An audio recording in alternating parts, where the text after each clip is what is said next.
¿Me escuchan? Sí. Ya. Sí. Ya. Buenas noches, doctor. Buenas noches, compañeros. En esta oportunidad tengo el agrado de exponerles de enfermedad renal crónica.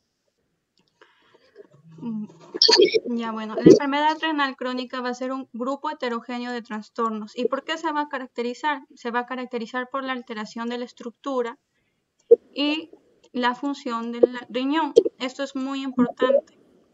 Otro dato importante es que en las primeras etapas de la enfermedad renal crónica va a ser asintomática. Entonces ustedes me preguntarán, ¿y cuándo van a aparecer los síntomas? Los síntomas van a aparecer en etapas posteriores, ¿no? Por ejemplo, tenemos aquí, y estos síntomas también pueden aparecer con complicaciones. Esto ya en la fase urémica, también conocido como el síndrome urémico. Lo vamos a ver más adelante. Aquí pueden observar que tenemos un cuadro, un modelo conceptual de una enfermedad renal crónica. ¿No? En este cuadro podemos observar un continuo desarrollo del progreso, la progresión y la complicación de esta enfermedad. En los circulitos verdes vamos a ver las etapas de la enfermedad crónica, ¿no? El daño, la disminución de la filtración glomerular y ya el fallo renal, ¿no? En los circulitos azules o en los circulitos celestes que vamos a ver unos posibles antecedentes de esta enfermedad renal crónica. Y en los circulitos morados que vamos a ver la consecuencia de la enfermedad renal crónica, ¿no? Que va a ser, lamentablemente, va a ser la muerte. Algo también a aclarar es que ustedes pueden ver estas flechitas negras anchas. Estas nos enfatizan la naturaleza progresiva, ¿no? De la enfermedad. Y esta va a ser lenta pero progresiva. Y también pueden ver las cabecitas de flechas que van a ser puntiagudas. ¿Esto qué nos quiere decir? Que la remisión de la enfermedad va a ser menos frecuente que la progresión. Entonces la remisión va a ser menor que la progresión, ¿no? Ya. También vamos a tener aquí complicaciones. Van a aparecer muchas complicaciones. Puede ser de enfermedades cardiovasculares, también complicaciones para el tratamiento. Si nosotros tratamos la enfermedad renal crónica, por ejemplo, una diálisis peritoneal crónica y tenemos una complicación por un mal manejo del catéter y podemos tener una peritonitis secundaria. Entonces, complicaciones por diferentes causas. Factores de riesgo, bueno, tenemos según la predisposición genética, también sociodemográfica y también la presencia de enfermedades que pueden iniciar o propagar la enfermedad renal crónica. Entonces, ¿qué les había mencionado? Que la enfermedad renal crónica, que es el daño renal o la disminución de la función renal. ¿Y cuál es la característica más importante? Que va a ser durante 3 o más meses. Entonces, esta es la característica, una de las características más importantes, que el daño de la función renal va a ser mayor o igual a 3 meses. ¿No? Mayor o igual a 3 meses. Tenemos aquí, y ustedes se preguntarán, ¿pero cómo voy a ver la disminución de esta función renal? Mediante la disminución, ustedes ven la disminución de la tasa de filtración glomerular. Y me preguntan, ¿y cómo voy a ver o cómo voy a calcular la tasa? Mediante esta ecuación, ¿no? La ecuación de Cockcroft y Cowell, que sería, esta ecuación se basa en el clearance de la creatinina, que sería 140 menos la edad del paciente por el peso en kilogramos sobre 72 por la creatinina sérica, que es en miligramos por decilitro. Hay una diferencia que en las mujeres se le multiplica por 2, es el doble que en los hombres, que bueno, por 1 o se lo deja ahí nomás la ecuación. Entonces, como ya vimos,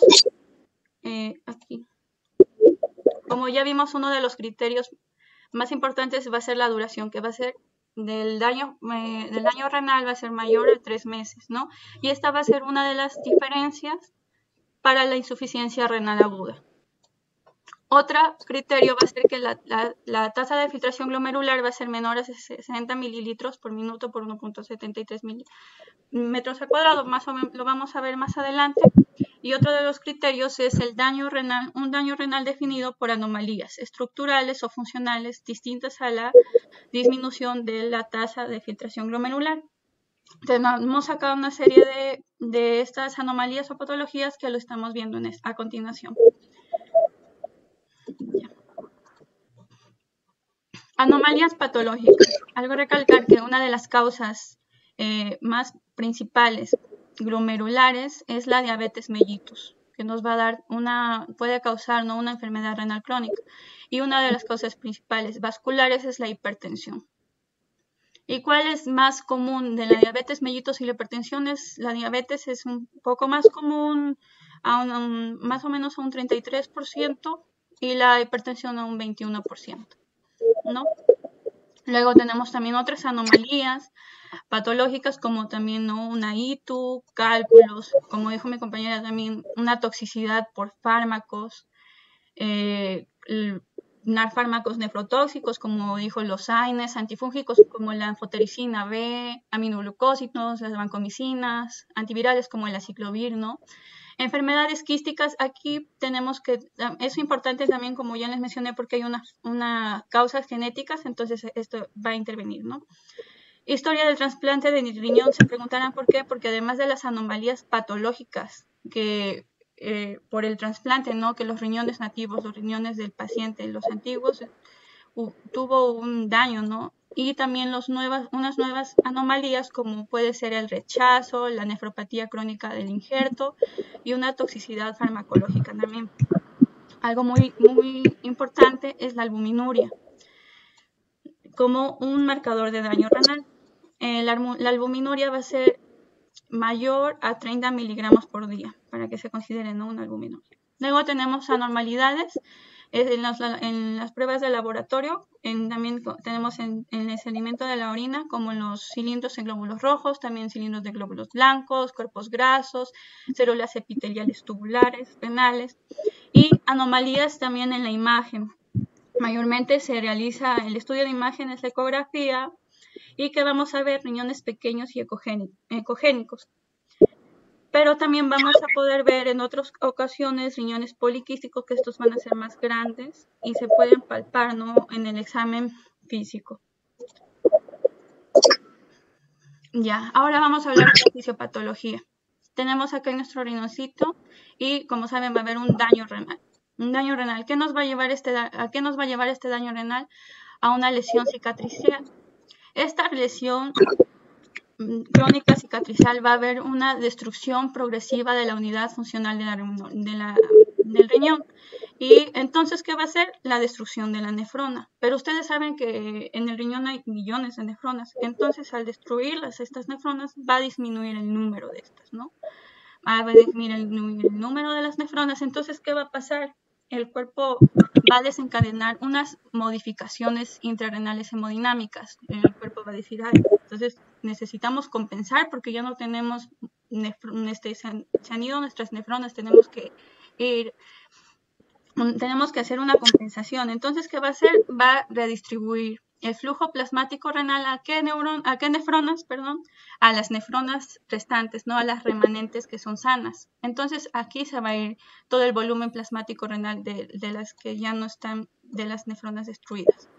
Entonces, estas nefronas restantes sanas van a tener una mayor filtración glomerular, ¿no?, por el aumento del volumen del plasmático renal. Esto ya es llamado una hiperfiltración. No, esta hiperfiltración, porque como saben es una enfermedad crónica, entonces va a permanecer en el tiempo, entonces van a estar trabajando, van a estar filtrando estas neuronas, ¿no? Trabaje y trabaje, entonces ¿qué va a pasar? Se van a cansar, va a haber una sobrecarga de la función de las nefronas remanentes. ¿Y qué va a pasar? Va a haber un deterioro del glomérulo, de los glomérulos restantes, y al final una destrucción del parénquima renal. Bueno, hablamos de la estadificación de la enfermedad renal crónica. Vamos a basarnos en la causa de la enfermedad, en las 6 categorías de la tasa de filtración glomerular y 3 categorías de la albuminuria. Identificar la causa de la enfermedad es muy importante, ya que puede ser por diabetes mellitus, por toxicidad de fármacos, por enfermedades autoinmunes, obstrucciones del tracto urinario. Entonces, ¿qué nos va a permitir detectar la causa de la enfermedad? Una terapia, ¿no? Una terapia específica y va dirigida principalmente a esa lesión. Bueno, tenemos las 6 categorías. la categoría empieza desde la G1, que es la tasa de filtración glomerular va a ser normal si es mayor a 90, pero como ya les mencioné, en el criterio se toma desde si la tasa de filtración glomerular va a ser menor a 60. Entonces vamos a tomarlo desde estas 4 últimas, ¿no? La G3A se va a considerar de leve a moderado, ¿no? Más un moderado, ¿no? El G3B va a ser de moderado a severo, más se consideraría como un severo, y el G4 es un avanzado, ¿no? Un avanzado. Importante. Y la G5, que sería menor a 15 ya en la filtración glomerular, la G5 sería llamada la fase urémica, también conocida como el síndrome urémico. Entonces va a ser menor a 15 mililitros por minuto por 1,73 en la filtración glomerular. Ya. Algo también que recalcar es que la G5D es un criterio o una etapa cuando el paciente ya está con diálisis, ¿no? Luego pasamos a albuminuria, que tenemos, aquí vamos a considerar a los que son mayores de 30, como se vio, entonces la A2 y la A3. Ya. Y hablamos de las causas de la enfermedad, tenemos las más principales, como ya les hablé, las glomerulares, que sería no una diabetes mellitus, que tenemos una nefropatía diabética. También nos puede dar no una glomerulonefritis, vascular es una hipertensión, y por tercer lugar, poliquistosis renal hereditaria.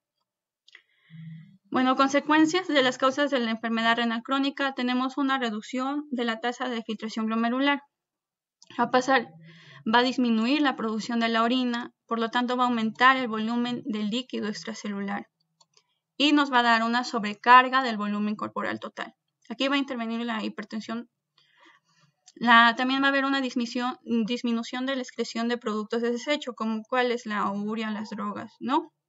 Disminución del mantenimiento del equilibrio ácido-base. Entonces, ¿qué va a haber acá? Nos va a dar una acidosis metabólica y también una disminución del mantenimiento de las concentraciones de electrolitos. Va a haber un desequilibrio de estos electrolitos. Entonces, que va a haber una retención de sodio, ¿no? En la actividad endocrina reducida tenemos una disminución de la hidroxilación del calcidiferiol, ¿no? Que participa en la vitamina D activada, entonces no va a producir o va a disminuir la producción de calcitriol. Entonces, ¿qué va a pasar acá?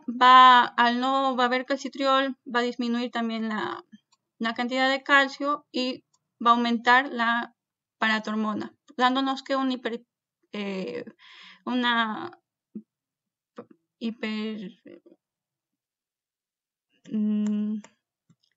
paratiroides, ¿sí? Luego también va a haber una disminución de la eritropoyetina. Sí, doctor, perdón, un hiperparatiroidismo. Va a haber una disminución de la eritropoyetina donde no va a estimular la eritropoyesis. Entonces, ¿qué nos va a dar acá? Una anemia, ¿no? Anemia. Y la gluconeogénesis, donde va a haber un aumento del riesgo de la hipoglicemia. Hablando de la presentación clínica, como ya les mencioné, va a ser insidioso, va a ser progresivo, lento, ¿no? Y se va a presentar en la enfermedad renal crónica. La presentación clínica se va a presentar cuando es avanzada. Más o menos cuando hay una tasa de filtración glomerular menos de 30, ahí recién va a ver la presentación clínica. ¿Qué principales alteraciones vamos a ver? Bueno, alteraciones en el volumen y en el ritmo diurético. Vamos a ver primero una poliuria, luego vamos a ver una nicturia, ¿no? Luego que vamos a ver, como ya la mencioné, va a haber una anemia por el déficit de síntesis de la eritropoyetina. Y esta anemia va a ser normocítica, normocrónica, y la transferrina va a ser normal o también a veces baja. Esta anemia va a ser conocida como anemia de la enfermedad renal crónica. Y luego tenemos la retención de productos nitrogenados. Entonces va a aumentar los valores de sangre, de la urea y la creatinina en sangre. Vamos a hablar de los signos y síntomas del síndrome urémico. Como ya les mencioné, el síndrome urémico es el conjunto de signos y síntomas, pero el síndrome urémico se va a reflejar cuando la tasa de filtración glomerular va a ser menor a 15 mililitros por minuto. Y ahí, como usted mismo lo mencionó, doctor, va a haber muchos signos y síntomas a nivel de sistemas, ¿no?, que se van a presentar. Entonces, a nivel general, ya vamos a ver una fatiga, debilidad, ¿no?, dolores de cabeza. Y un signo, bueno, el paciente va a tener un aspecto crónicamente enfermo. La piel, va a haber prurito en la piel. Entonces, ¿qué vamos a ver? Cambios de color en la piel, va a haber palidez, debido también a la anemia, ¿no? También equimosis y excoriaciones.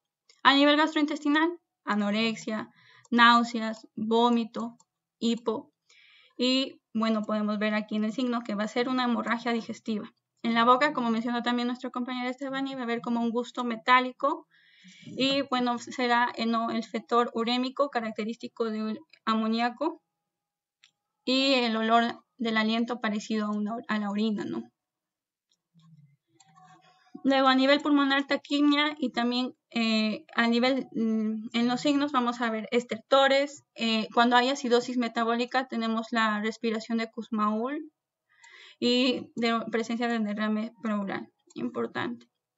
A nivel de génito urinario, como ya se mencionó al principio, va a haber una poliuria, luego va a haber una nicturia, va a haber impotencia y en el signo va a haber isostenuria y orina espumosa.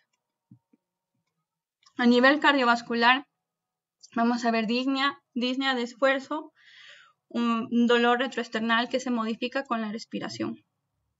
En una pericarditis urémica, este dolor de ser torácico se va a agravar con la inhalación y que, bueno, se va a presentar en una hipertensión, en una cardiomegalia o también en un frote pericárdico, ¿no?, que es la fricción de la flotación en una auscultación.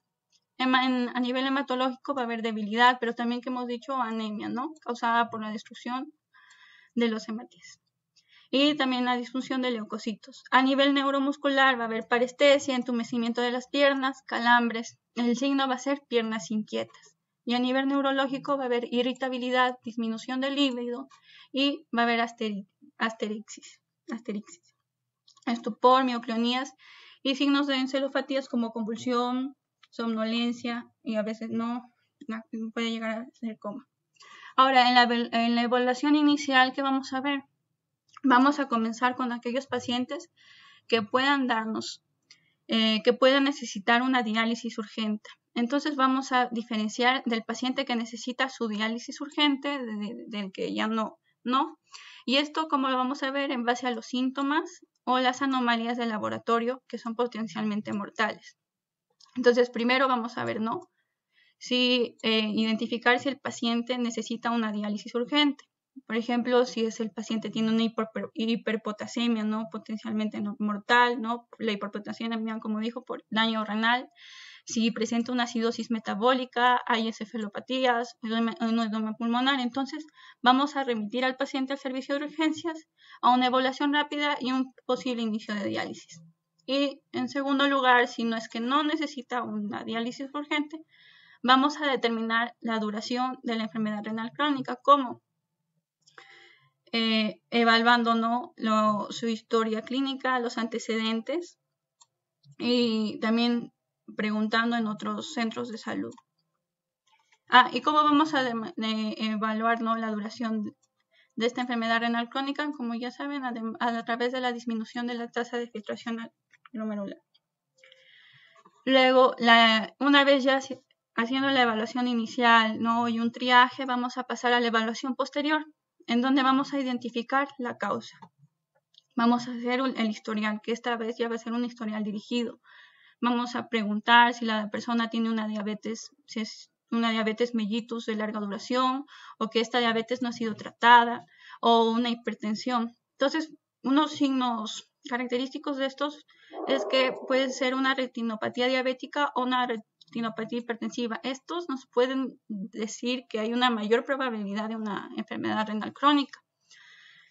También, por ejemplo, enfermedades a nivel vascular, renovascular, como por ejemplo enfermedades arteriales periféricas, que esto nos puede llevar a múltiples factores de riesgo vascular. Por ejemplo, estos múltiples factores, por ejemplo, son mayores de 50 años, pueden nos dar una hiperlipidemia o tabaquismo.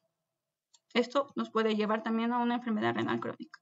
Preguntar si previamente ha tenido una insuficiencia renal grave o prolongada. ¿Por qué? Porque nos puede contribuir esta insuficiencia renal aguda, grave, a una insuficiencia renal crónica. Trastornos hereditarios, por ejemplo, una enfermedad renal quística, una enfermedad renal intersticial o glomerular. Entonces se pregunta esto a los familiares, si es que también han tenido estas enfermedades, o en imágenes se ve en las imágenes renales anormales o estudios en orina también anormal, ¿no? Y antecedentes de cáncer, por ejemplo, el mieloma o el carcinoma de células renales. ¿Por qué? Porque el tratamiento de la quimio o la radioterapia, ¿no? En la enfermedad renal crónica, pues nos puede dar una enfermedad renal crónica por el cáncer en sí o también por el tratamiento, como dijo mi compañera Stephanie, ¿no? Que tiene mucho que ver el tratamiento. Bueno, luego del historial dirigido vamos a irnos a un examen físico dirigido, ¿no? Vamos a ver signos de sobrecarga de volumen, si es que el paciente puede tener insuficiencia cardíaca o también cirrosis, ¿no? Que estos son asociados a enfermedad renal crónica. Si hay presencia de retinopatía, ¿no? El examen fundiscópico, que más adelante vamos a ver, ¿no? Algunas imágenes de la retinopatía, que como ya mencioné, la retinopatía puede llegar a una mayor probabilidad de tener una enfermedad renal crónica. Detectar si hay un soplo abdominal o pulsos distales anormales en el paciente con estenosis de la arteria renal, riñones agrandados y palpables en el examen. Esto porque son riñones con quistes poliquísticos, entonces se van a agrandar y se van a palpar, ¿no? En el examen físico.